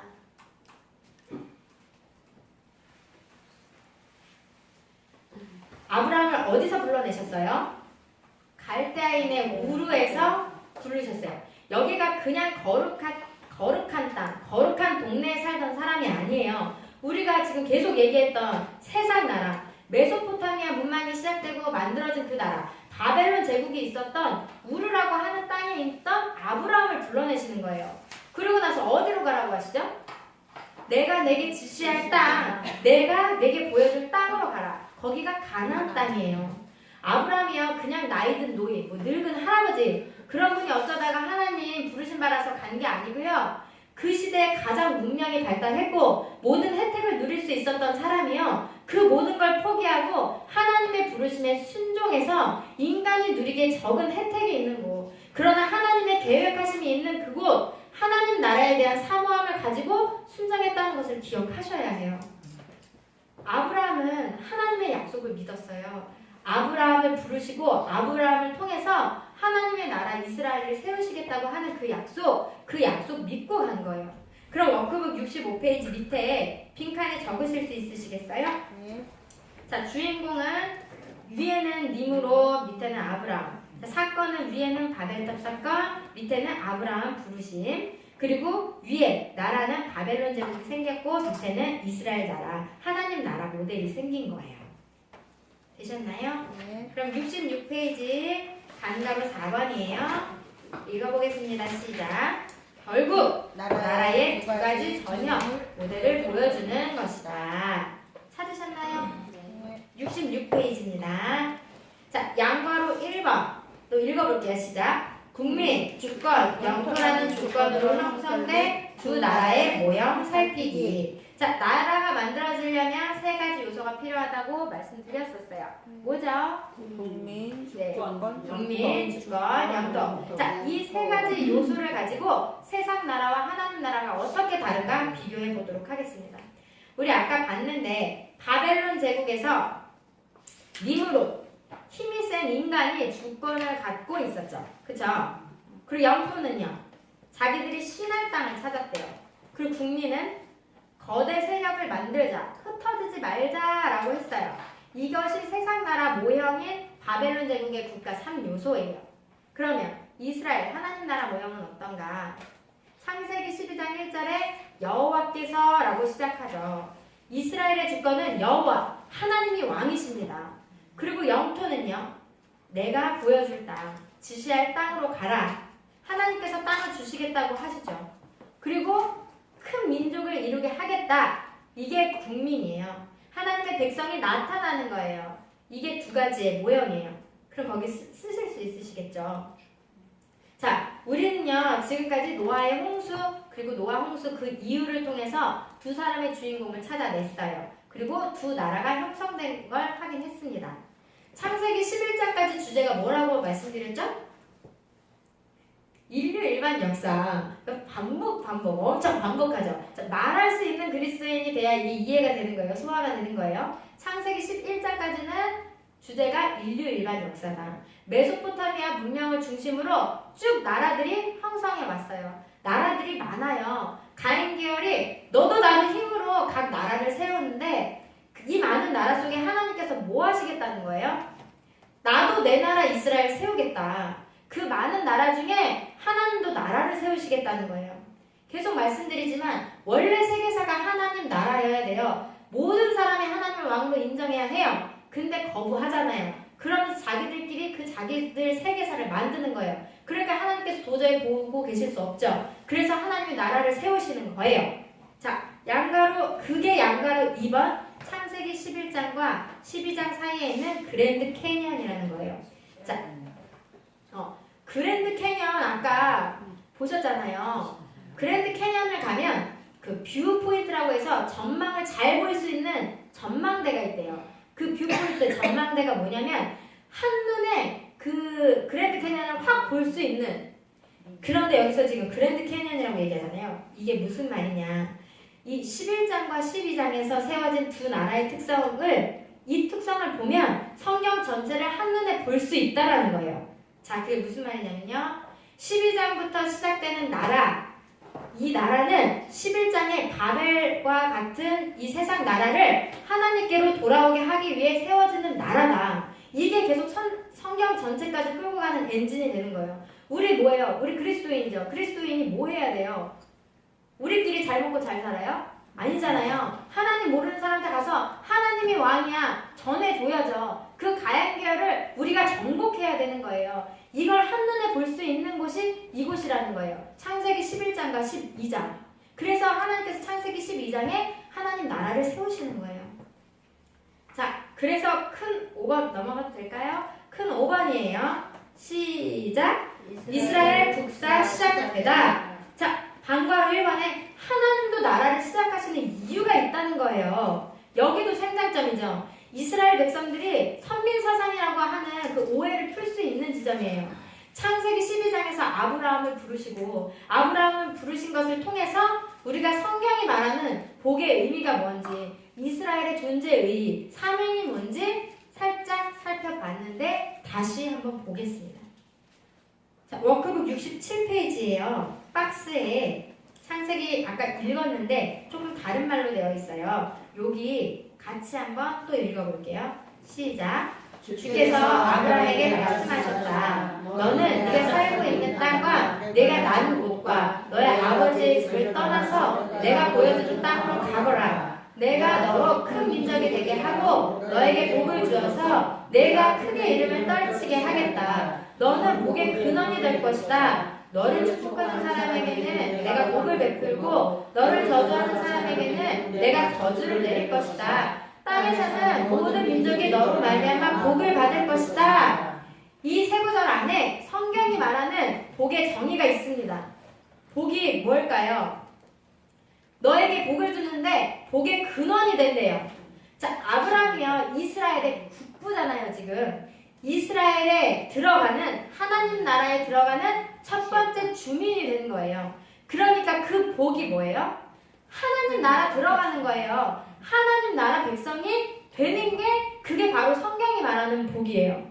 자, 네가 복의 근원이 되는 거야. 하나님 나라 백성이 될 거야. 그게 내가 말하는 복이야. 세상 사람들이 생각하는 복이요. 세상에서 성공하고 부자가 되고 건강하고 잘 사는 거 그게 아니라요. 하나님이 아브라함에게 약속하신 복이요. 하나님 나라 백성이 되는 거. 그 자체가 복이라고 말씀하시는 거예요. 우리는 그 복을 사모하면서 그 복을 추구하면서 살아가는 사람들입니다. 그래서 이 성경이 말하는 이스라엘 건립 의의가 뭐냐? 자, 성경이 말하는 복의 의미는 하나님 나라 백성이 되는 거. 맞죠? 그리고 양가로 2번. 그럼 성경이 말하는 이스라엘 건립의 의의는 뭐냐? 하나님 나라 백성이 뭐 하는 거냐는 거예요. 자, 3절에 중요한 구절이 나와요. 뭐라고 나오냐? 땅에 사는 모든 민족이 너로 말미암아 복을 받을 것이다. 너로 말미암는다는 거예요. 이미 하나님 나라 백성이 된 복 받은 나로 인해서, 이미 하나님 나라 백성 된 나로 인해서 모든 민족이 하나님 나라 백성이 될 거라는 거예요. 어디까지 이르러? 땅 끝까지 이르러 증인이 되는 거예요. 정말 이게 복이라고 생각하십니까, 여러분? 이게 복이라고 생각하시면 이 복을 정말 추구하며 살아가는 그리스도인이 되셨으면 좋겠습니다. 우리가 계속 명심해야 할 사실이 있어요. 하나님께서 이스라엘을 창건하신 이유가요, 편애하기 위해서 창건하신 게 아니라는 거예요. 모든 민족이 복을 받는 것, 이게 이스라엘을 세우시는 목적이라는 거예요. 그럼 결국 구약의 이스라엘 백성을 부르셔서 하나님 자녀로 삼으시는 하나님의 목적이나 오늘날 우리를 부르셔서 하나님의 자녀로 삼으시는 목적이 여전히 동일하다는 거예요. 목적을 잊으시면 안 돼요. 목적은요, 멈춰서도 안 돼요. 그 목적은요, 운동성과 방향성이 있어요. 그래서 반드시 이 세상 나라를 향해서요, 돌진하는 특성이 있어야 하는 거예요. 세상 나라가 하나님 나라를 침투해서 우리가 세속화되는 게 아니라요, 하나님 나라가 세상 나라 침투해서 거룩하게 해야 한다는 거예요. 그럼 우리가 뭘 해야 한다는 거예요? 딴 데까지 가서 전해라. 하나님이 뭐라고? 왕이시라고. 우리가 할 일은 그건 거예요. 하나님이 왕이시라고 전하는 거. 여기서 그럼 질문 하나 던져볼까요? 자, 셋 공동체는 예배 비밀을 알고 있어서 예배 공동체가 되었다고 했어요. 그러면 셋 공동체는 맨 처음에 어떻게 이 구원 비밀을 알기 시작했을까요? 희생 제물을 하나님께 가지고 가면 된다, 이 사실을 어떻게 알았을까요? 하나님께서 일일이 한 사람 한 사람한테 찾아가셔서 말씀하셨을까요? 아니에요. 족보 첫사람 누구였나요? 하나님 닮은 형상 아담. 아담이 선생님이었어요. 그가 제사장이었고 그가 선지자였던 거예요. 후손들에게 계속 전하는 거예요. 야, 이거 이렇게 해야 돼. 이렇게 해야 돼. 계승, 전달이 키워드예요. 자, 그러니까 아담 이후에 예배 공동체로 발전하려면 전달하는 게 이슈예요. 자, 하나님의 아이디어. 이 비밀을 누군가 가르쳐주지 않으면 절대 알 수가 없어요. 받아들이느냐 안 받아들이느냐 그건 그들의 몫이고요. 우리는 이 비밀을 아는 누군가는 계속 전해야 한다는 거예요. 그러니까 새 공동체는 이 비밀, 이 복을 모르는 가인 계열 사람들에게 전달하는 일을 사명으로 알았어야 해요. 복으로 가인 계열도 정복하고 다스려야 한다. 이게 관점 2번. 셋 계열은 가인 계열과 섞이면 안 된다. 정복해야 한다라는 거예요. 이해되시죠? 그러니까 우리도 이 복을 전하며 살아야 해요. 그죠? 우리만 잘 먹고 잘 사는 거, 그리고 교회 안에 기복신앙 이거 들어와 있는 거 사실 회개하셔야 돼요. 내가 잘 살기 위해서, 내가 이 땅에서 부귀영화 누리기 위해서 하나님 믿는 거 절대 아닙니다. 하나님 안에서 정말 하나님 나라가 복인 것을 우리가 삶에서 경험하고요. 하나님이 왕이심을 인정하면서 이걸 사람들한테 입술로 삶으로 고백하셔야 돼요. 너는 나다. 삶으로 고백하셔야 돼요. 아까 계속 말씀드렸지만 안 돼요, 잘. 근데요, 이게 성화되는 과정이에요. 하나님이 왕이시지 날마다 기억하시고요. 너는 나야. 계속 입술로 고백하시면서 삶으로 이뤄내시는 우리 영광순복음교회 성도님들 되시길 기도드립니다. 아멘. 자, 그럼 이스라엘 나라는 이런 건립 의의를 가지고 나라가 세워져요. 그런데 아까 나라가 만들려면 세 가지 요소가 필요하다고 했죠. 국민, 주권, 영토. 그 중에서 창세기 12장에서 50장까지 국민 만들기 하는 거예요. 아직 국민까지예요. 자, 하나님 나라 국민 만들기가 무슨 뜻일까? 그건요, 누가 이제 막 시작하는 하나님 나라의 후사냐는 거예요. 하나님 나라에 누가 들어갈 수 있냐는 거예요. 누가 구원을 얻는가? 그렇다면 구약의 하나님 나라 백성들이나 신약의 하나님 나라 백성들이 구원 얻는 방법이 똑같아야 되지 않겠어요? 이 질문을 가지고 그럼 누가 하나님 나라 백성인지 한번 연구해 보겠습니다. 네, 68페이지요. 다음 장. 양가로 1번입니다. 양가로. 자, 양가로 1번 함께 읽어볼까요? 시작. 하나님 나라 국민 주민등록번호 1번 아브라함. 네, 창세기 12장에서 20장에서 하나님 나라 국민 아브라함에 대한 이야기가 담겨 있어요. 창세기 12장에 하나님이 아브라함을 부르십니다. 부르심, 소명이라고 하죠. 메소포타미아 아까 갈대 우르에 살고 있던 그 아브라함한테 거길 떠나라고 하시죠. 자, 아까 이 바벨론 제국 써있는 이쪽이 우르라, 그 갈대아 우르라고 했잖아요. 여기에서 아브라함, 이 세상 나라를 떠나라고 하시는 거예요. 그러면서 자, 메소포타미아 문명이 있던 곳, 여기에서 아브라함을 불러내시는데 아까 제가 그랬잖아요. 여기가 그냥 이렇게 낙후된 곳이 아니라 완전 문명화된 곳이었다고. 자, 그러면 이곳이 얼마나 문명화되어 있었던가? 이 당시 어떤 모습이었을까? 자, 이게요, 이 당시 최고 건물입니다.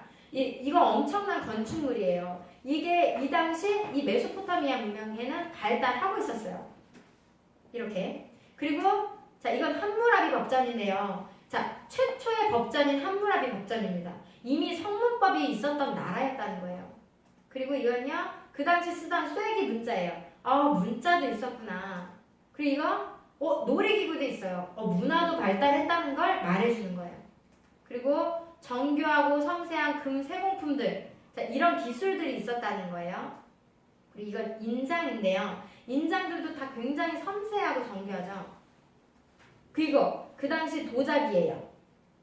그리고 이건 벽화예요. 뭔가 강력한 세력들도 있었다는 걸 보여주는 거예요.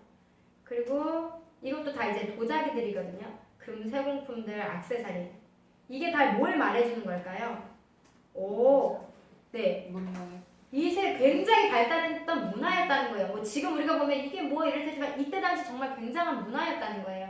문명의 혜택이 있었던 곳, 다 누릴 수 있는 곳에서 다른 곳으로 이사 가는 게 쉽나요? 지금 우리가 그냥 이사 가라는 것도 쉽지 않아요. 근데 도시에서 시골로 이사 가라는 거예요. 자, 우리가 해외 선교사님들 보면서 야, 존경스럽다, 우러러보면서 대단하다 얘기하는 게 뭐예요? 뭔가 낙후되고 지저분할 것 같고 내가 필요한 거 바로 얻을 수 없는 그런 곳에 그분들 가시니까 대단하다고 보는 거잖아요. 그때도 그랬다는 거예요. 아브라함이 그렇게 문명이 발달된 곳에서 이주한다는 게 쉽지 않았어요. 쉽지 않은 결정이었는데, 그렇지만 믿음의 조상이라 불리우는 아브라함은 어떻게 해요? 부르심에 대해 순종해요. 하나님의 약속을 의지합니다. 지금 내가 있는 곳 너무나 좋은 혜택과 많은 걸 누릴 수 있는 곳이지만 하나님께서 말씀하시기 때문에 앞으로 가나안 땅이 하나님의 통치 자소가 될 곳이라고 하시니까 그 약속 의지에서 떠납니다. 세상에 살고 있던 나를 하나님이 불러내셔서 하나님 나라, 교회에 있게 하시는 것과 같은 거예요. 왕이신 하나님 앞에서 우리가 마땅히 가져야 할 태도가 뭐죠? 뭐라고 우리 삼가에서 또 얘기했죠? 당신은 왕이십니다. 이걸 삶으로 나타내는 순종이에요. 아브라함이 창조주 하나님의 말씀에 순종했기 때문에 믿음의 조상이 된 거예요. 누가 하나님의 백성인가? 누가 하나님 나라에 들어가는가? 아브라함처럼 창조주 하나님의 말씀에 반응하는, 순종하는, 그래서 삶에서 그 순종을 드러내는 사람이라는 거예요. 아브라함 그냥 부르신 게 아니라 이 사람 안에 그 순종할 수 있는 순종의 그릇이 있었다는 거죠. 우리도 하나님 말씀에 반응하면서 순종하는 사람으로 살아야 합니다. 그럼 두 번째는 누굴까? 양가로 2번이에요. 하나님 나라 국민 주민등록번호 2번 이삭. 자, 이삭 이야기는 창세기 21장에서 26장까지 나와요. 자, 이삭을 보면요, 이제 관계가 생깁니다. 어떤 관계냐? 아브라함과 이삭, 그 아버지와 아들이라는 관계가 생겨요. 자, 이삭의 생애를 보면 누가 생각나냐면 예수님이 생각이 나요. 그래서 이삭과 예수님을 한번 비교해 볼 거예요. 자, 첫 번째는요, 나올 수 없는 상황에서 나왔다는 거예요. 자, 이삭은 경수가 끊어진 사라에게서 나왔고요. 예수님은 동정녀 마리아에게서 나셨습니다. 이게 다 하나님의 방법이죠. 또 두 번째, 둘 다 독생자예요. 독생자는 하나밖에 없는 아들이란 뜻이 아니에요. 굉장히 독특하다, 감히 비교할 수 없을 정도로 유니크하다라는 뜻이에요. 이삭은 아브라함의 독생자고 예수님은 하나님의 독생자였어요. 자, 세 번째는요, 이삭은 아버지 아브라함이 제물로 바치죠. 예수님도 마찬가지예요. 아버지 하나님께서 십자가에 내어주시죠. 네 번째, 그렇게 제물로 바쳤는데 수양을 이삭 대신 대속 제물로 주세요. 진짜 제물은 원래 이삭이어야 했지만 이삭 대신 수양을 대속 제물로 주시는 거예요. 그렇듯이 우리도 우리 죄로 인해서 우리가 죽어야 하지만 원래 진짜 제물이 나여야 하지만 예수님께서 대속 제물로 십자가에서 대신 돌아가시는 거예요. 모든 구약의 희생 제물들이요, 인간의 죄를 대신해서 수없이 죽어간 그 흠없는 짐승들이 예수 그리스도의 대속 죽음을 예표하는 거예요. 이해되시죠? 자, 결과는 어떻게 됐나? 근데 이삭도 그 죽음의 문턱에서 살아났고 예수님은 죽은 자 가운데서 부활하셨어요. 적어보실 수 있으시죠? 하나님에 대한 안 적으셔도 되고 기억하시면 돼요. 하나님에 대한 아브라함의 믿음의 순종, 그리고 이삭을 대신한 구속 제물은 신약의 예수님의 십자가 대속을 믿음으로 구원받는다. 그 신약의 이 복음서의 내용과 같은 거예요. 요 밑에 가로 복음서 내용이랑 같다. 가능하시죠? 이 내용들이 사실 굉장히 깊어요. 머리로 내가 뭔가 아는 것 같지만 집에 가셔서 곱씹으셔야 돼요. 그래서 소화시키셔야 돼요. 그리고 69페이지입니다. 양가로 3번. 자, 그럼 마지막. 하나님 나라 국민 주민등록번호 3번이에요. 야곱. 이건 창세기 27장 1절부터 37장 1절 내용입니다. 자, 야곱이 누굽니까? 이삭의 쌍둥이 아들 중에 장자예요? 차자예요?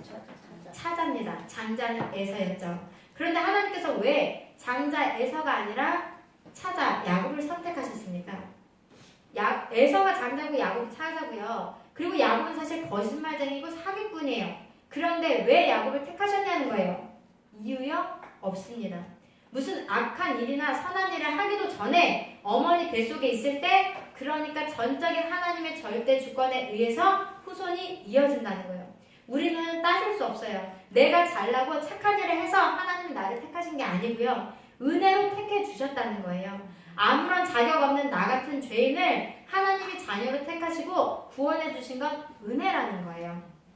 구약과 신약의 구원 개념은 똑같습니다. 은혜로 말미암는 구원.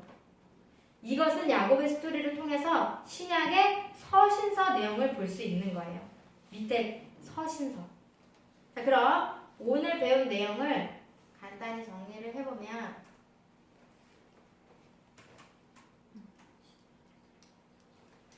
자, 창세기 1장에서 11장 계속 얘기했는데 무슨 내용이라고요? 인류 일반 역사. 자, 창세기 12장부터 무슨 얘기 시작? 이스라엘 국사, 하나님 나라의 이야기 국사가 시작되는데, 자, 갈대아 우르에서 아브라함을 불러서 가나안 땅, 약속의 땅 들어가게 하세요. 그러나 하나님 나라 국민은 섞이면 안 돼요. 가나안에 그냥 머물러 있으면 가나안 사람들에게 섞이게 돼요. 하나님은 국민을 만드셔야 되잖아요. 지금 하나님 나라 세우시려면. 그래서 하나님은요, 야곱의 자손 70명을 섞이지 않도록 애굽으로 보내시는 거예요. 애굽에서요, 야곱의 후손들은 섞이지 않고 인구가 불어나요.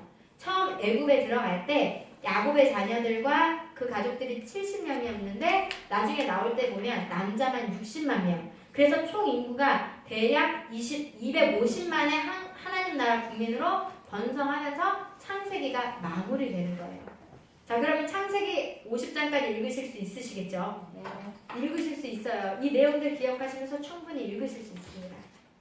자, 그러면 워크북 69쪽 마무리 우선 한번 같이 읽어볼게요. 시작! 하나님을 마음으로 인정하는 공동체 나라가 타락하면 하나님은 서실 자리가 없어집니다.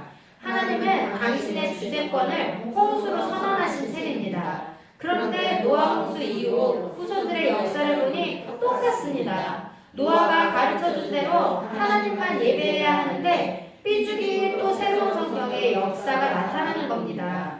마치 가인의 나라처럼 이번에는 니무롯의 나라인 겁니다.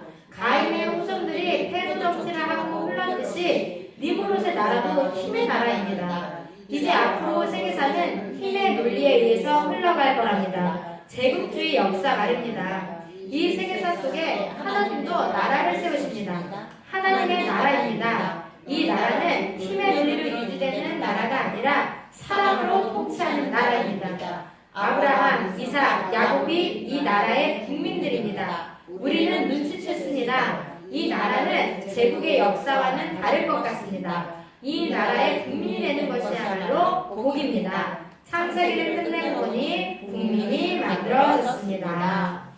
제가 구호 하나를 가르쳐드리고 마칠 거예요. 자, 계속 말씀드려요. 우리가 누구냐? 우리 하나님 나라 국민, 우리는 하나님 나라 백성, 우리 하나님 나라 자녀라고 해요. 그래서 이 어성경 성경 일독학교에서는 아름다운 하나님의 자녀라고 해서요. 그 밑에 보면 아하자 이렇게 얘기하거든요. 우리가 뭐 으쌰으쌰 힘낼 때 파이팅! 뭐 이런 구호를 외치잖아요. 그것처럼 우리도 아름다운 하나님의 자녀라는 그 정체성을 기억하면서 하나님 나라의 그 자녀로서 힘들어도 또 힘을 내서 사명 감당하자 이런 의미에서 이 구호 자주 외칠 거예요. 공부하는 것도 하나님의 자녀이기 때문에 하는 거거든요. 이 구호 한번 외쳐볼게요. 아자. 네. 자 그러면 그리고 오늘 요거 꼭 보고 싶었어요. 71페이지 한번 펴보세요. 71페이지. 나 살피기예요. 나 살피기. 자 이게 성경 읽기도 그렇고 전체적인 그 내용을 자 우선은 2주 안에 성경을 창세기 50장까지 읽으셨으면 좋겠어요. 근데 이 성경 읽는 게요 쉽지 않아요. 읽다 보면 잠도 오고요. 근데 우린 배웠잖아요. 창세기 50장까지 어떤 내용으로 흘러가는지. 우린 이제 좀 다른 시각을 가지고 성경을 볼 수 있는 안목이 생긴 거예요. 그리고 이 안목을 가지고 이 안경을 쓰고 이 창세기를 보시면 되는데 문제는 결심을 한다고 끝까지 실천할 수 있는 일이 아니라는 거예요. 성령님께 도움을 구하면서 자신의 생활을 연구해야 합니다. 우리가 마음과 생각을 잘 지켜야 돼요. 지금 내가 어떤 사람과 이야기하고 있는데 내가 어떤 마음과 생각을 가지고 이야기하는지 하나님은 아시거든요. 하나님은 중심을 보는 분이시잖아요. 그리스도인은요 나 그냥 교회 다녀가 아니라요 내가 어떤 생각으로 정말 어떤 근본적인 마음으로 내가 이 사람을 대하고 있는지 이 말을 하고 있는지 이거 살펴보셔야 되는 거예요. 사실 쉽지 않아요. 그렇듯이 나의 하루 일과를 살펴보시라는 거예요. 자 1번 일어나서 잠자리에 들 때마다 시간대별로 써보라. 이렇게 하기 힘드실 수 있는데 이게 사실 어떤 얘기냐면요 내가 가장 많은 시간을 투자하는 게 어떤 거냐는 거예요. 사람은요 지금 돈이 투자되고 내 시간에 투자되는 걸 보면 내 관심사를 알 수 있어요. 맞나요? 맞죠? 사람이 내가 관심 없는데 돈 투자하나요? 시간을 투자하나요? 아니죠. 그럼 내가 가장 시간을 투자하고 내 마음을 쏟고 있는 게 어딘지 살펴보시라는 거예요. 내가 가장 마음을 쏟는 생각은 뭔지 차례로 살펴보시고 여가 시간에 주로 나는 무엇을 하는지. 자, 그래서 가장 피곤하게 에너지를 소모하는 일이 뭔지 그런 생각을 한번 해보셨으면 좋겠어요. 그러면서 시간을 내시고 정말 그 마음을 쏟으셔서 하나님 나라를 사모하시는 마음으로 말씀을 읽고 하나님을 그 사모하는 마음을 가지고 사람들을 대하셨으면 좋겠어요. 너는 나다. 하나님은 왕이시다. 이 기본 진리들을 가지고요 머릿속에 새겨놓으시고 생활을 하셨으면 좋겠어요. 그래서 하나님 결제해 주세요. 자 시간을 주께 드립니다. 낭비하는 시간을 찾아내게 해주세요. 나의 몸을 주께 드립니다. 건강한 몸을 주세요. 사역을 주님께 올려드립니다. 사역하면서도 잘 읽고 싶습니다. 사회활동, 모든 관계를 주께 드립니다. 주님과만 교제하고 싶습니다. 집안일, 저의 가족과 집안일을 주께 드립니다. 이 모든 것을 규모 있게 관리하게 하소서.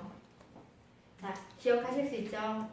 2주 지내시면서 이거 녹음 파일 동영상 올려드리잖아요. 다시 한번 들어보시면서 성경 읽으시고 이 2주 사시면서 꼭 기억해주세요. 하나님은 왕이시다. 너는 나다. 내 시간과 내 생각과 나의 그 마음이 어디에 쏟아 있는지. 그래서 계속 하나님을 사랑하고 하나님 말씀을 사모하는 자리로 계속 사모하셔야 돼요. 그럴 때 성령님께서 더 많은 걸 부어주실 거예요. 믿으시지요? 네. 그렇게 하실 거라고 믿습니다. 그럼 기도하고 마치겠습니다. 하나님, 오늘 내용을 통해서 누가 하나님 나라에 들어갈 수 있는 복을 받는 사람들인지 알았습니다. 셋계열 하나님께 예배하는 공동체입니다.